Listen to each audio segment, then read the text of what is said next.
सुस्वागतम सुस्वागतम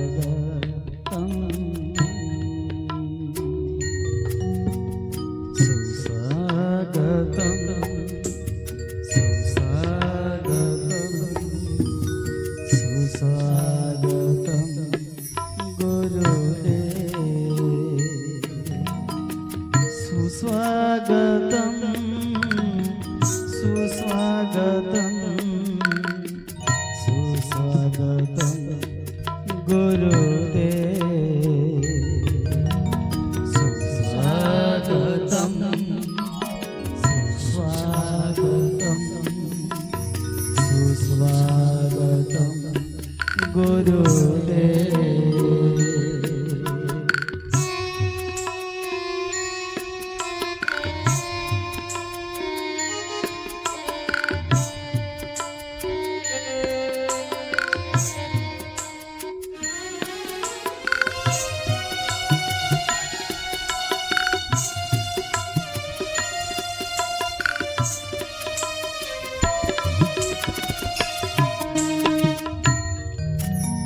सुस्वागतम स्वागतम स्वागतम गुरुदेव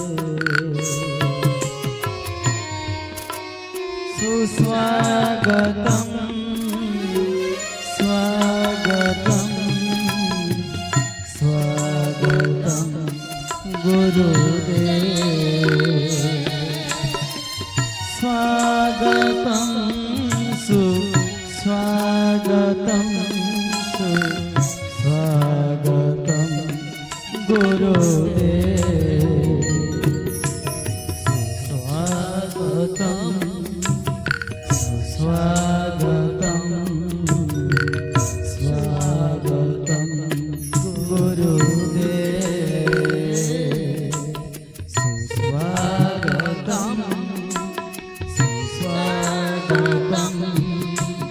सुस्वागतम गुरुदेव।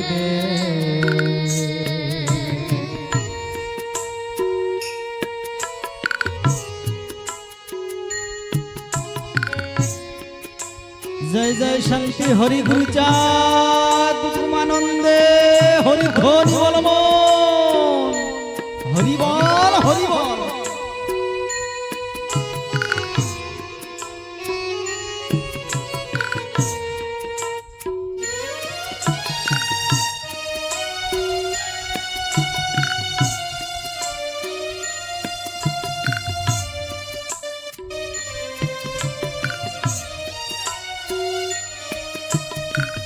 स्वागतम स्वागतम स्वागतम गुरुदेव स्वागतम स्वागतम स्वागतम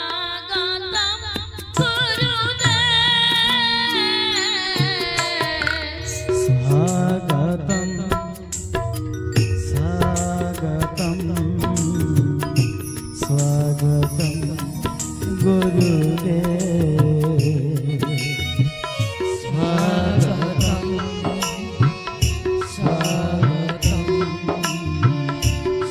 स्वागतम गुरुदेव स्वागतम स्वागतम स्वागतम गुरुदेव स्वागतम स्वागतम स्वागतम गुरुदेव स्वागतम। जय गुरुदेव गुरुदेव गुरुदेव गुरुदेव जय गुरुदेव गुरुदेव गुरुदेव गुरुदेव जय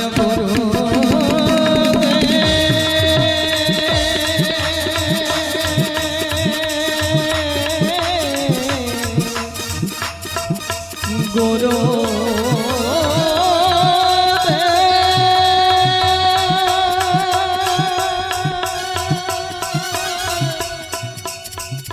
গুরু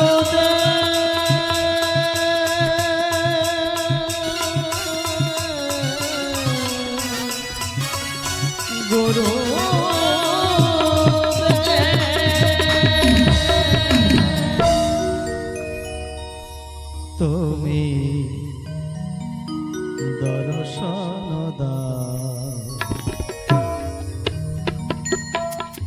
ভগবান তুমি দর্শন দাও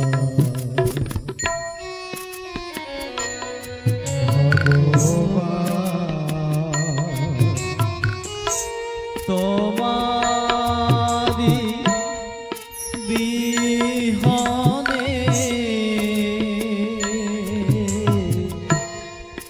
কাঁদে মন প্রাণ তুমি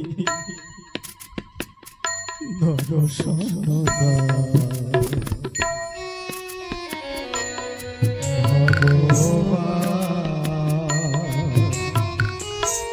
তোমারি বিহনে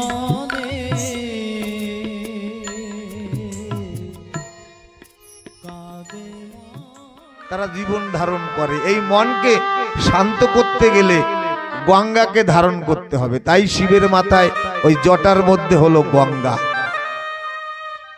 এখানে হরিদর্শন বলছেন,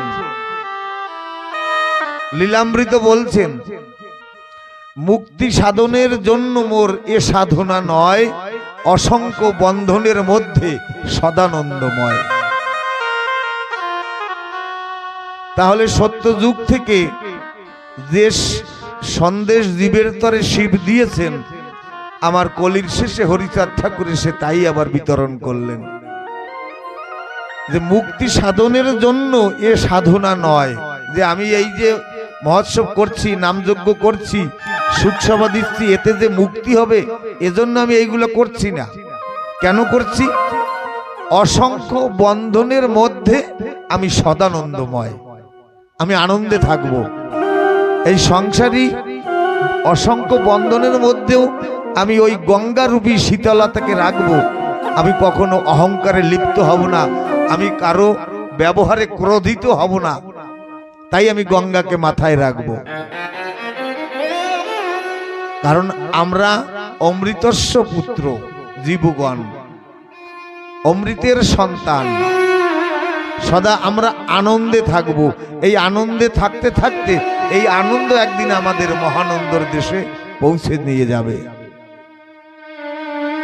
এইবার আমরা শিবের মস্তক থেকে একটু নিম্নে নামব।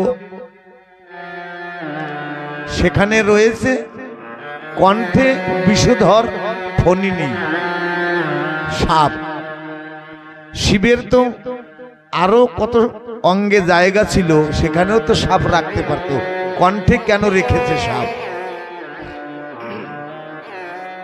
তার কারণ এই জগতের যত বাক্যবাণে, আমরা বাক্যবাণে মানুষকে আঘাত দেই। এই বাক্যবাণ বিষের সঙ্গে মহাজন তুলনা করেছে, হলাহল বিষ। তাই বাবা পঞ্চানন এই হলাহলকে কণ্ঠে রেখেছে। এর নিচে যদি বিষ সর্বশরীরে বিস্তারিত হয় তাহলে এই দেহ বেশি দিন আর টেকবে না। তাই জগতের যত বিষ এই কণ্ঠে ধারণ করে মহাদেব নীলকণ্ঠ হয়েছিল। জীবকে বুঝাচ্ছেন সংসারে যত বিষ আছে, কষ্ট আছে, দুঃখ আছে, ব্যথা আছে, সব বিষের সমন্বয়। তাই বিষ এই কণ্ঠের নিচে যেন না যায়, কারণ কণ্ঠের নিচে কতগুলো তালা আছে যা এই দেহকে পরিচালিত করে। এই বিষ যদি সেই সপ্ত তালায় বিস্তারিত হয় বা ডিস্ট্রিবিউট হয়, প্রসারিত হয়, তাহলে এই দেহ মন্দিরটাকে নষ্ট, বিষাক্ত করে দেবে। তাই দার্শনিকগণ বলে বিষ যদি মানুষে ভক্ষণ করে তাহলে তার মরণ হয়। আর বিষ যদি কর্ণপাত করে, কেউ যদি কানে বিষ ঢালে, তাহলে সম্পর্ক ছিন্ন হয়ে যায়। তাই মহাদেব বললেন, বাবা শিব ভোলানাথ বললেন যে এই সংসার রূপী হলাহল এই কণ্ঠের নিচে যেন না যায়, তাই এই কণ্ঠে ফণিনীকে ধারণ করেছে। আমরা এবার আরেকটু শরীরের নিচের দিকে যাব। বাবা ভোলানাথ বাঘের চর্ম, বাঘছাল পরেছে। যিনি বিশ্বের মালিক, তার কি কাপড়ের অভাব ছিল? অভাব ছিল না। এই বাঘের ছাল পরে শিব জগৎজীবকে এই সন্দেশ দিচ্ছে, বাঘ বছরে একবার সৃষ্টি রক্ষা করে আর সারা বছর ব্রহ্মচর্য পালন করে। আহার নিদ্রা মৈথুন, পশুরও আছে 3টা গুণ। আমি মানুষ হয়ে যদি এই 3টা গুণের অধিকারী হই, তাহলে আমার মধ্যে পশুর মধ্যে পার্থক্যটা কই? ভোলানাথ জগৎজীবকে বুঝাচ্ছে, পিতার দেওয়া যে পিতৃদত্ত সম্পদ শরীরে ধরে রেখো। তাই সেখানে মতুয়া দর্শন বললেন, হরিদর্শন বললেন, সৃষ্টি রক্ষা করবে, ইন্দ্রিয় সুখের জন্য পিতৃদত্ত ধন নষ্ট করবে না, তাহলে অকালে এই দেহ পতন হয়ে যাবে, বিসর্জন হয়ে যাবে। যা এখন সংসারে, জগতে প্রতি সংসারে দেখা যাচ্ছে। মানুষ তারা ইন্দ্রিয় সুখ ভোগের কারণে শাস্ত্র আজ্ঞা ভুলে যাচ্ছে, মাতৃপিতৃকে শ্রদ্ধা করা ভুলে যাচ্ছে, গুরুজনদের কথা মানা ভুলে যাচ্ছে।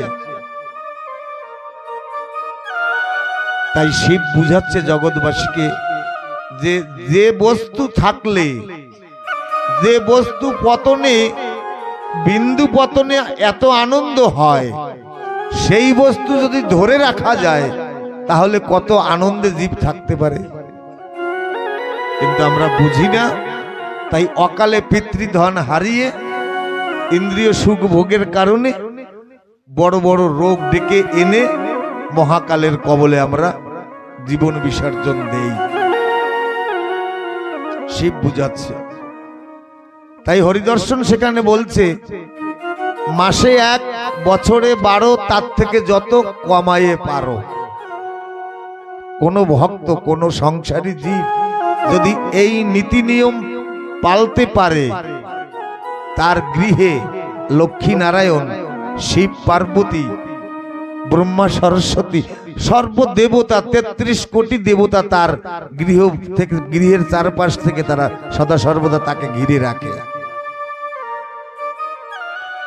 এইবার শিবের সর্বশরীরের দিকে তাকাই। শরীরে কি মাখা? ভস্য মাখা। দুর্গা শিবকে বলছে, যদিও শ্রী শ্রী হরি লীলামৃত কথা, তবু আমরা বাবা ভোলানাথের একটু মূল যে মন্ত্রটা জীবের জন্য যা দিয়েছে তাই একটু শ্রবণ করার পরে তারপরে আমরা লীলামৃতিতে প্রবেশ করব। কারণ এই শ্রী শ্রী হরি লীলামৃত শুধু এক যুগের জন্য নয়, প্রতিটা যুগে এই লীলামৃত ছিল। আমরা গভীরে প্রবেশ করতে পারি না, তাই অনুধাবন করতে পারি না, বুঝি না। যতদূর সম্ভব চেষ্টা করব, যদি আপনাদের আশীর্বাদ থাকে। দুর্গা যিনি শিবকে বললেন, তুমি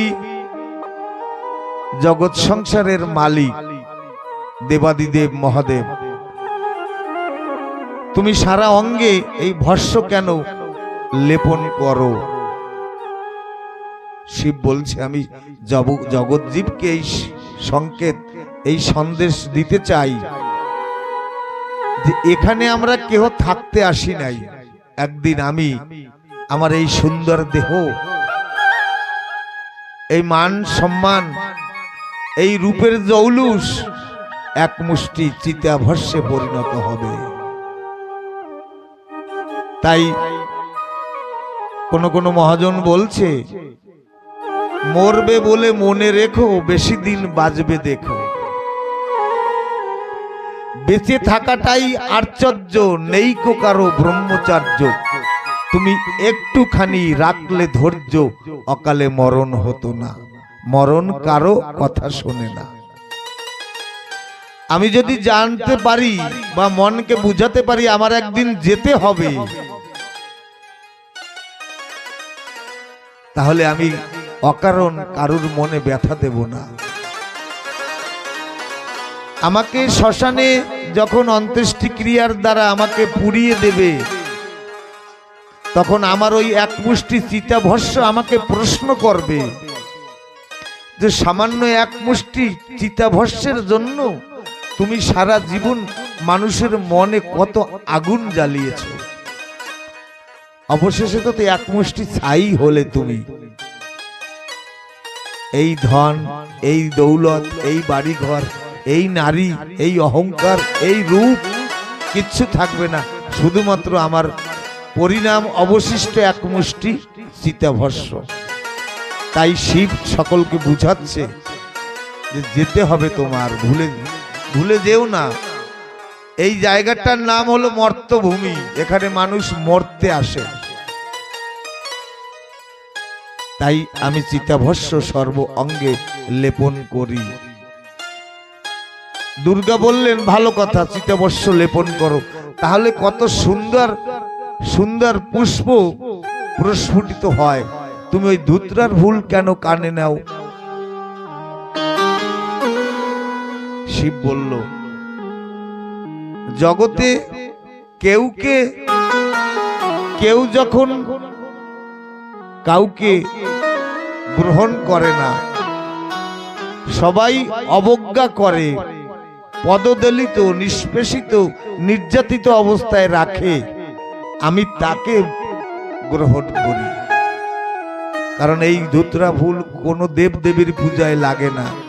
ও প্রস্ফুটিত হওয়ার পরে একা একা ঈশ্বরকে দোষী সাব্যস্ত করে।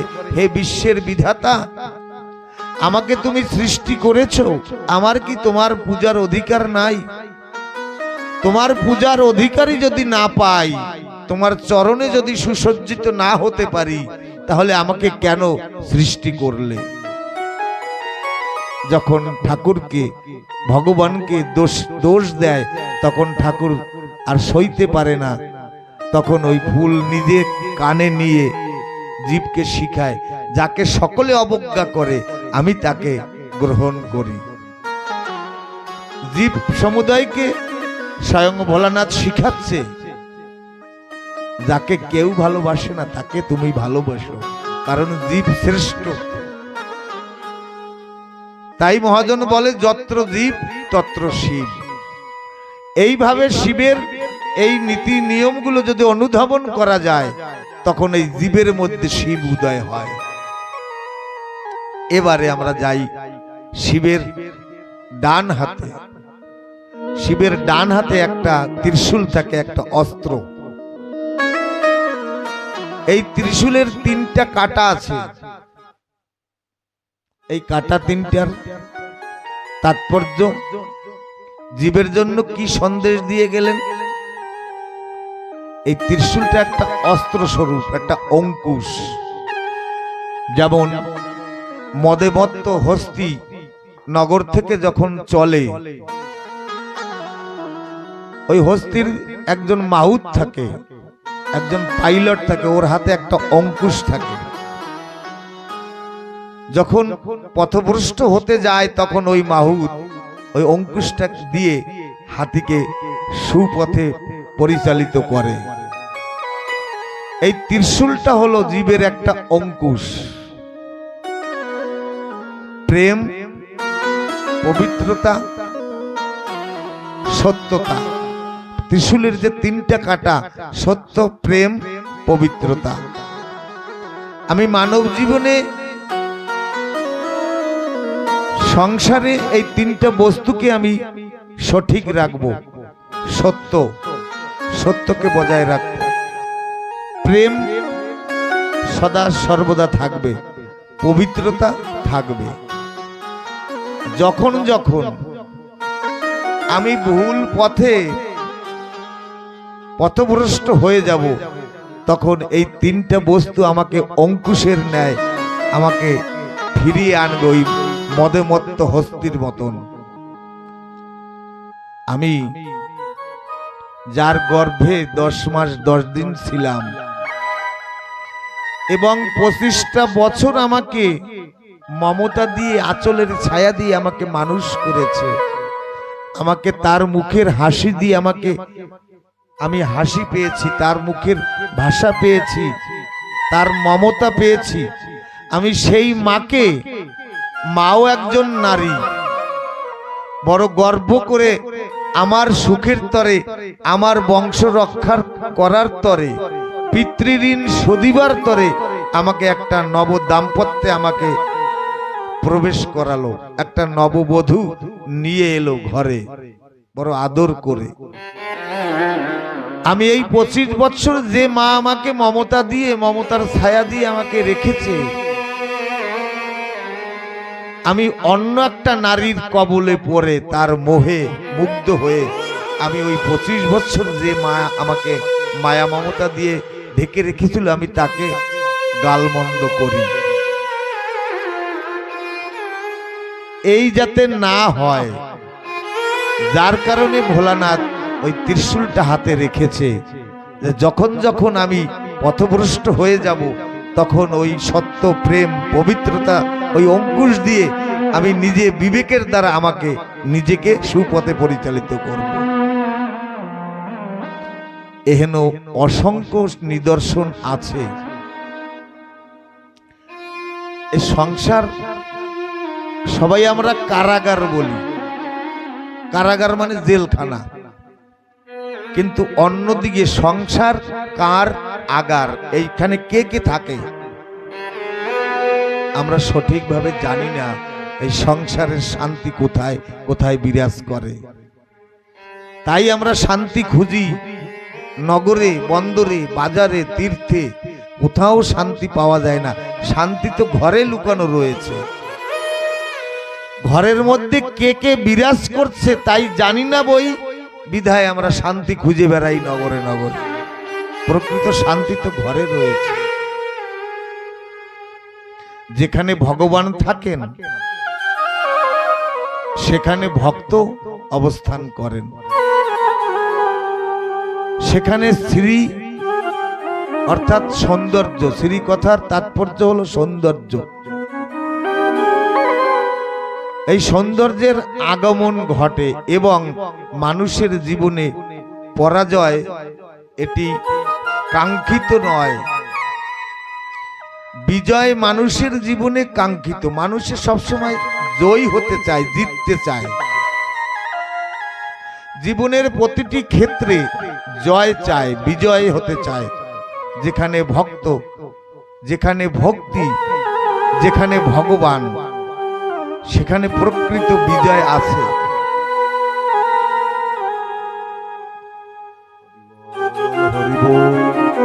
হরি হরি বল, হরি হরি হরি বল, হরি বল, হরি বল, হরি বল।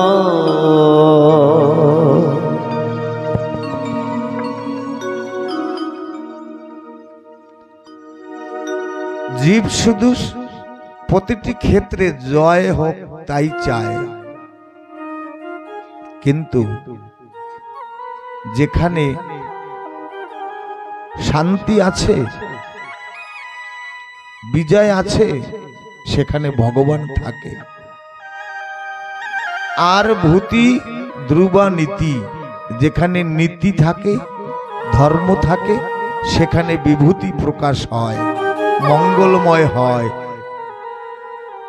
এই কথার অর্থ হলো, আজ যদি আমরা ভগবানের চরণ আশ্রয় করি, শুদ্ধ ভক্ত হতে পারি, যদি ধর্মে আমাদের রতি বা মতি থাকে, তাহলে আমাদের জীবন হবে আলোকময় বা কল্যাণময়। কিন্তু আজ মানুষের জীবনে বিভূতি কই, আনন্দ কই, মানুষের সৌন্দর্য নাই। আর মানুষ প্রতি ক্ষেত্রে এখন পরাজিত। এর মূল কারণ হলো, আমরা ভগবানের ভক্তির আশ্রয়ে যদি না অবস্থান করি, তাহলে আমাদের বিভূতি, সৌন্দর্য, মঙ্গল আর বিজয়ও আসবে না। ধর্মেতে মতি রাখতে হলে বলছে, এই ধর্মের মতিটা কি? নীতি মতি মম। বলছেন ধর্মেতে মতি শুধু অনুষ্ঠানটা ধর্ম নয়। ধর্ম হলো অনুষ্ঠান করে সেই শাস্ত্রীয় বিধি নিষেধ বা সার বস্তুর যদি আচরণ না করি, তাহলে আমাদের মধ্যে ধর্মীয় অনুভূতি জাগবে না। আমি একটা অনুষ্ঠান করলাম নিয়ম মাফিক, ভক্তের সেবাও করলাম, কিন্তু তার থেকে যদি কিছু অনুভূতি না জন্মায়, তার কিছু ছোঁয়া স্পর্শ যদি আমার মর্মস্পর্শী না হয়, তাহলে আমার এই অনুষ্ঠান করা বৃথা। অনুভূতি জাগলো না। অনুভূতি, আচরণ, এই তিনটা মিলেই হয় ধর্ম। আমি একটা অনুষ্ঠান করার পরে, ধর্মীয় অনুষ্ঠান করার পরে আমার মধ্যে অনুভূতি জাগলো, তারপরে আমি এই অনুভূতির দ্বারা পরিচালিত হব। আমার আচরণটা মনোমুগ্ধকর হবে। মানুষে আমার ব্যবহারে বলতে বাধ্য হবে, এই মানুষটা তো আগের মতন নেই, কত বিনয়ী হয়েছে, কত সুন্দর ভাষায় কথা বলে, এখন আগের মতন তো ক্রোধান্বিত ভাবে চলে না। আমরা ধর্ম করি কিন্তু আচরণ করি না, আর এই জন্যই আমাদের অনুভূতি হয় না। আচরণশীল না হলে কারো জীবনে অনুভূতি আসবে না। এই অনুভূতিটা কেমন? যদি গায়ে একটু ধূপের আগুন পড়ে, তাহলে জ্বালা করবে, তাপ লাগবে। যেমন জলে হাত দিলে শীতলতা অনুভব হয়, এই অনুভূতি ছাড়া ধর্ম হতে পারে না, ধর্মটা প্রকাশ হয় না। আজকের দিনে কিছু মানুষের অনুভূতি তো আছে, কিন্তু আচরণ নাই। প্রত্যেকের সকলের আছে, আমার তো বিন্দুমাত্র আচরণ নাই। আমার মতন মাদিস ব্যক্তি যারা, তাদের কথা না বলাই ভালো। অনুভূতি, আচরণ সমানে সমান হলে তবেই ধর্ম মূর্তিমান হয়, প্রতিষ্ঠিত হয়, ধর্ম থাকে তার গৃহে। তাই দর্শন বলছে, আচার পরম ধর্ম। যার আচরণ নেই, সে যতই সাজুক, তার মধ্যে কোনোদিনই ধর্ম জাগবে না। খুব সুন্দর করে তত্ত্ব জানানো হয়েছে। দেখুন, এই হাত দেহের কর্ম ইন্দ্রিয়, এই হাত দিয়ে কত ভগবানের হাতে ফুল তুলসী দিয়েছি। আমাদের শরীরে এই কর্মেন্দ্রিয়, এই হাত দিয়ে প্রভু চরণে কত ফুল তুলসী দিয়েছি, কিন্তু এই হাত দিয়ে কত ভক্ত বরণ করেছি, মালা পরিয়েছি। পূজা অর্চনার বাইরে এই হাত ভালো কাজে রত হয় তো। যে হাত দিয়ে ঠাকুরকে শ্রদ্ধাঞ্জলি দেই, সেই হাত দিয়ে কারুর দিকে কটাক্ষ দৃষ্টিতে আঙ্গুলি উঠাই না তো।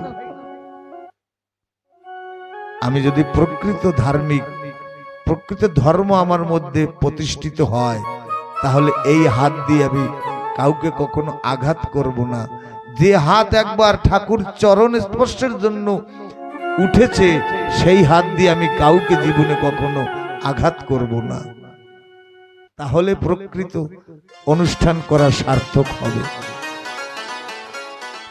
তাই যে মুখ দিয়ে রাম, কৃষ্ণ, গৌর, হরি বলছি, অন্য সময় এই মুখ দিয়ে আবার গালি দিচ্ছি, তাহলে কি লাভ হলো আমার? রাম, কৃষ্ণ, গৌর, হরি বলে। তাই শ্রী বিগ্রহের মন্দিরটা গ্রামের মানুষ তৈরি করেছে, আর এই দেহ মন্দিরটা কে করেছে? ভগবান পিতামাতার রজবীর্যে তৈরি হয়েছে। বিশ্ববিধাতা আমার মা বাবাকে এই দায়িত্ব দিয়েছে, যার কৃপায় এই দেহ মন্দিরটা তৈরি হয়েছে।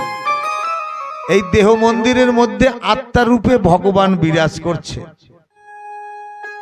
আর যদি বিরাজ না করত, তাহলে মায়ের গর্ভেই আমার মৃত্যুবরণ করতে হতো। যে মন্দির মানুষ গড়েছে, সেই মন্দিরে আমি সুগন্ধি ধূপ জ্বালাই।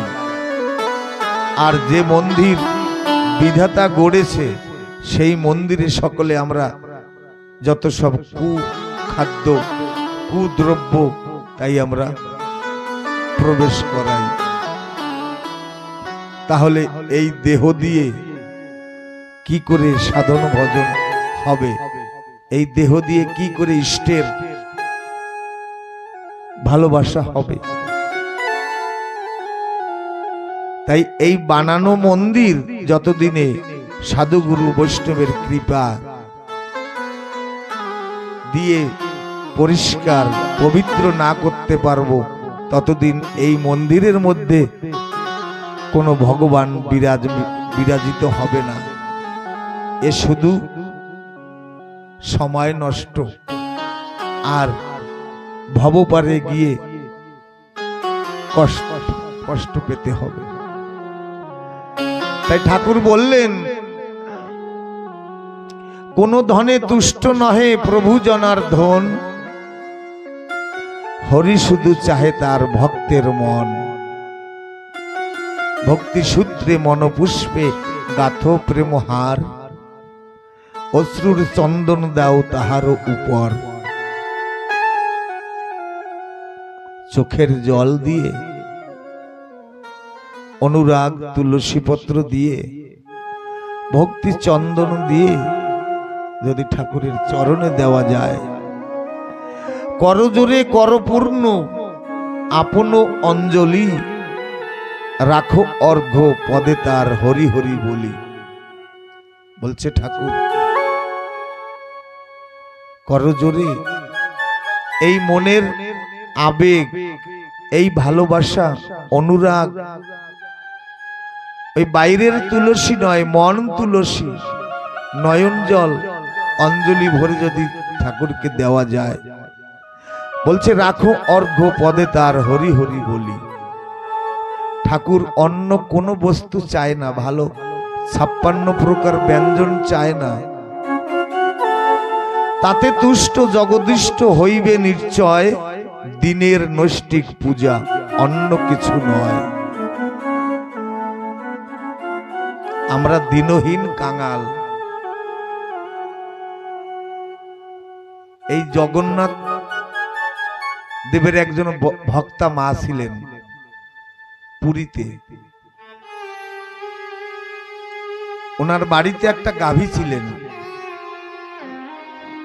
ওই গাভীটায় 3 গ্লাস দুধ হতো। ওই 3 গ্লাস দুধ বিক্রি করে ওই মায়ের, ওই অভাগিনী কাঙালিনীর সংসার চলত। আর 1 গ্লাস দুধ জগন্নাথ দেবের পূজায় লাগাতেন। কিন্তু একদিন বিধি বাম 3 গ্লাস দুধ হয়নি, 2.5 গ্লাস দুধ হয়েছে, কখনো কখনো কম বেশি হয়। এখন ওই বৃদ্ধ দুঃখিনী মা মনে মনে ভেবেছে 2 গ্লাস দুধ যদি আমি বিক্রি না করি তাহলে আমার সংসার তো চলে না। তাহলে জগন্নাথ, তুমি তো জগতের নাথ, তুমি তো জানো আমি কি যে জাত নয়, তোমার অজানাত নয়, সবকিছু জানো দয়াময়। তুমি তো জানো আমি কত দুঃখিনী, কত কাঙালিনী। তবে ওই বৃদ্ধ মাতা মনে মনে ভেবেছে আজকে নদী পার হওয়ার সময় ওই নদীর থেকে কিছু জল ওতে মিশিয়ে 1 গ্লাস পরিপূর্ণ করে গিয়ে পূজারীর হাতে দিয়ে আসবো। এই ভেবে ওই দুঃখিনী মা দুধের অভাবে ওই 1/2 গ্লাস দুধের মধ্যে আর 1/2 গ্লাস জল দিয়ে যখন জল পরিপূর্ণ করতে গেলেন, ওই সময় একটা ছোট্ট মাছের চারা, একটা ছোট্ট মাছ ওই দুধের গ্লাসের মধ্যে প্রবেশ করেছে। ওই বুড়ি মাতা বুঝতে পারেনি বা দেখেনি।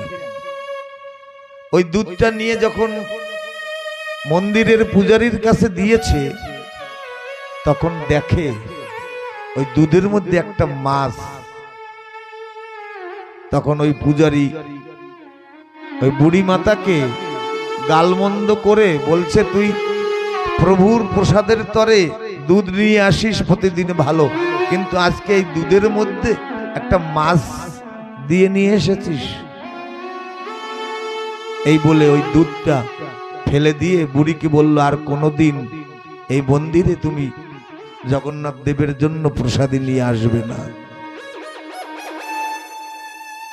বুড়িমা দুঃখিনী মা কিনা, গরিব মানুষ, কানতে কানতে বাড়িতে এলেন, বলে প্রভু আমি তো তোমাকে না দিয়ে কিছু পাই না, তোমাকে কিছু দিয়েই আমি খাই, কিন্তু কাল থেকে আমাকে তো মন্দিরের পূজারী নির্দেশ করে দিয়েছে যে কাল থেকে দুধ নিয়ে আসবে না। এখন আমার কি হবে উপায়? আমি প্রতিনিয়ত তোমাকে প্রসাদ দিয়ে তারপরে আমি পাই, আমি প্রসাদ পাই। ওই বুড়ি মা সারাদিন জগন্নাথ দেবের উদ্দেশ্য করে বলছে, আমি তার তাহলে মানুষ না খেয়ে কয়দিন বাঁচতে পারে? 1 দিন, 2 দিন, 3 দিন। বুড়িমা সদা চোখের জলে ভাসে, প্রভু শুনেছি তুমি জগতের নাথ, আমি যদি প্রকাশ্যে তোমাকে প্রসাদ না দিতে পারি, দুধ না দিতে পারি, তুমি তো পারো। এই বলে 3 দিন যখন ওই বুড়িমা অনাহারে জল পর্যন্ত নেয় না, প্রভু জগন্নাথ, প্রভু জগন্নাথ বলে শুধু কাঁদে। জগন্নাথ দেব আর রইতে পারে না। ভক্তের ভক্তি ডোরে যখন টান পড়ে তখন কি আর হরি রইতে পারে? ওই জগন্নাথ একজন ব্রাহ্মণের বিপ্রর বেশ ধরে এসে বলছে, ওমা ঘরে কি আছো কেউ? বলছে, এমন সুন্দর মায়া সুরে কে আমাকে মা বা বলে ডাকছে।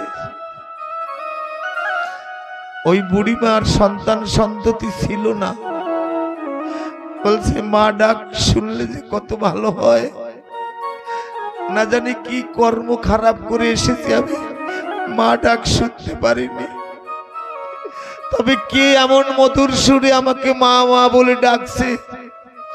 ওই বিপ্র বলছে, মাগো আমি এই 3 দিন অনাহার, আমি কিছু খাইনি, আমাকে কিছু খেতে দে মা।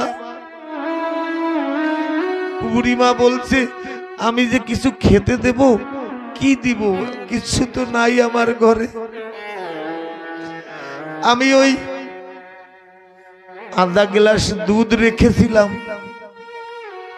প্রতিনিয়ত জগন্নাথ দেবকে আমি এই দুধ চড়াই, কিন্তু আমার একটা অপরাধের কারণে সে আর এই দুধটা আমার ফিরিয়ে দিয়েছে।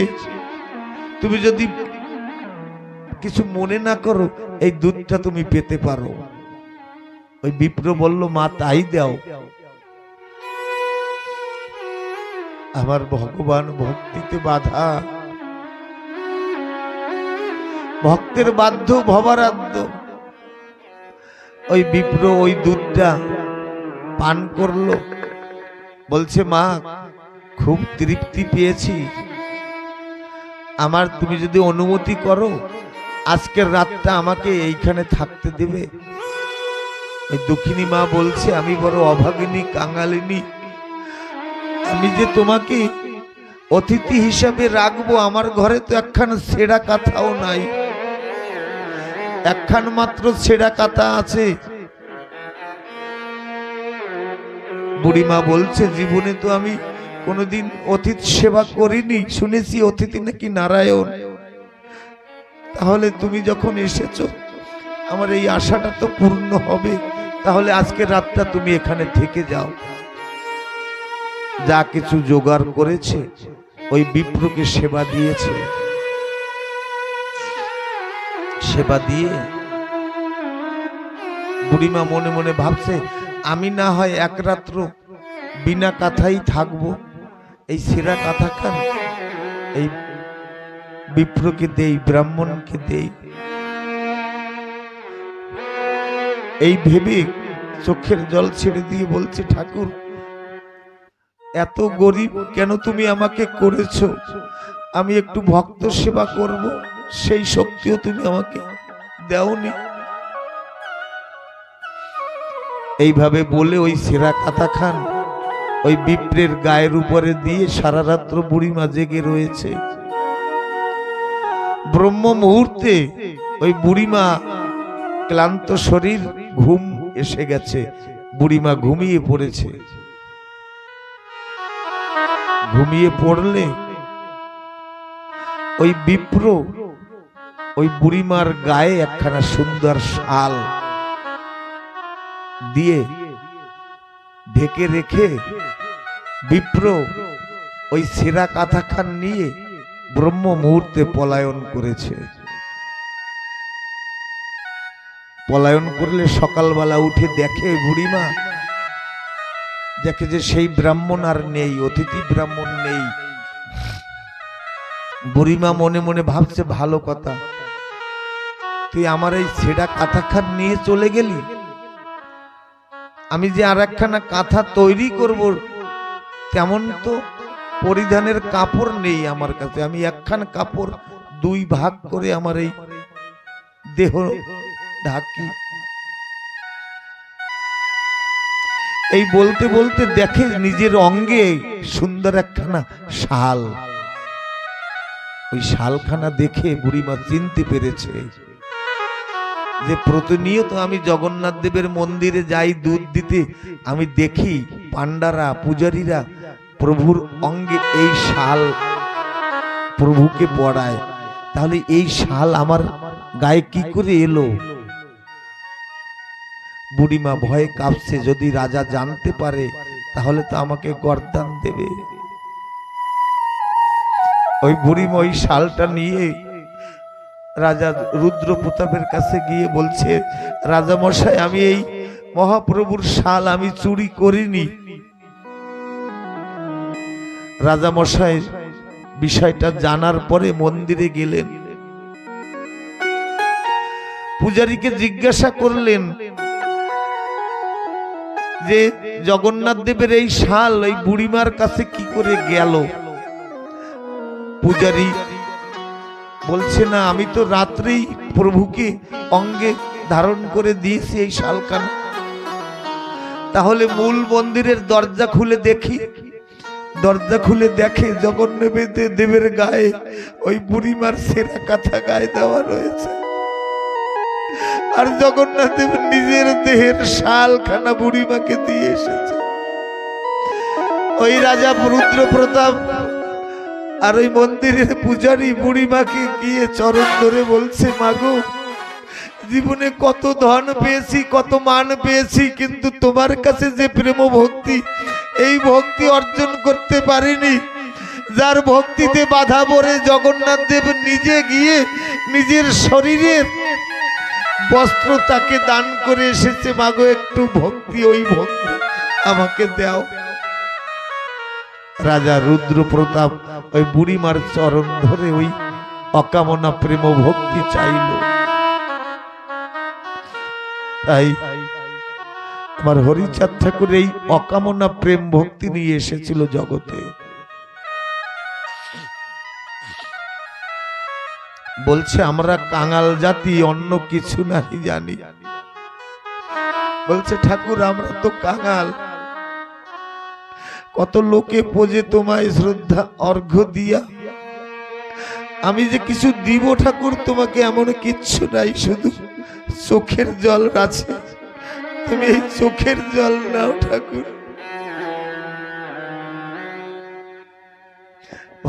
ভক্ত ডাকছে,